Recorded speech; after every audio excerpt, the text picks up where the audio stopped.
இன்றே டவுன்லோட் செய்து உங்கள் ஃபேவரட் ஷோக்களை என்ஜாய் பண்ணுங்க. இப்போ நான் என்ன பண்ணணும்? அத்தைங்க போற வரைக்கும் நீங்க என்கிட்ட அன்பா பாசமா பேசுற மாதிரி நடிங்க. வெண்ணிலா, நீ இந்த லுக்ல ரொம்ப அழகா இருக்க. கல்யாணத்துல கூட நான் இப்படிதானே இருந்தேன். அப்போ நான் வேற ஒரு டென்ஷன்ல இருந்தேன். இந்த அழகை ரசிக்க முடியல. ஆனா இப்போ நீ அவ்வளோ அழகா இருக்க. என்னங்க, உங்களுக்கு நிஜமாவே என்ன பிடிக்குமா? பின்ன இவ்வளோ அழகா அன்பா ஒரு வைஃபை யாருக்காவது பிடிக்காம போகுமா? Really I am very lucky. உன்ன மாதிரி ஒரு வைஃப் கிடைச்சதுக்கு.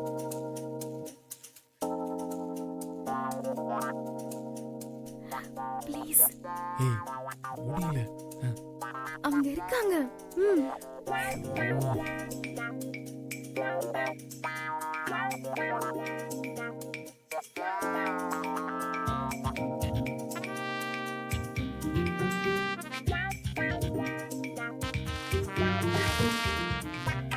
வருண், ப்ளீஸ் வருண்.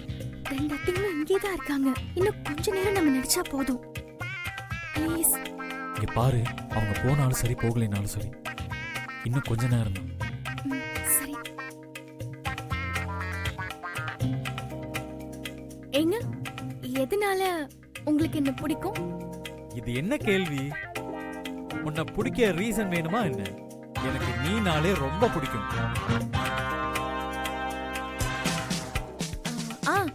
அதெல்லாம் சும்மா சொல்லாதீங்க. என்ன ரீசன் சொல்லுங்க. ஏய், ரீசன்லாம் நிறைய இருக்கு வெண்ணிலா. நீ ரொம்ப லவ்வபிள் பர்சன், வெரி கேரிங், எனக்காக என்ன வேணாலும் பண்ணுவேன், இந்த குடும்பத்து மேல ரொம்ப பாசம் வச்சிருக்கேன். இன்னும் எவ்வளவோ சொல்லிட்டே போலாம். அப்போ நிஜமாவே உங்களுக்கு என்ன பிடிக்குமா? ஏய், மனச தொட்டு சொல்றேன், உன்னை எனக்கு ரொம்ப பிடிக்கும். I love you Varun. Me two.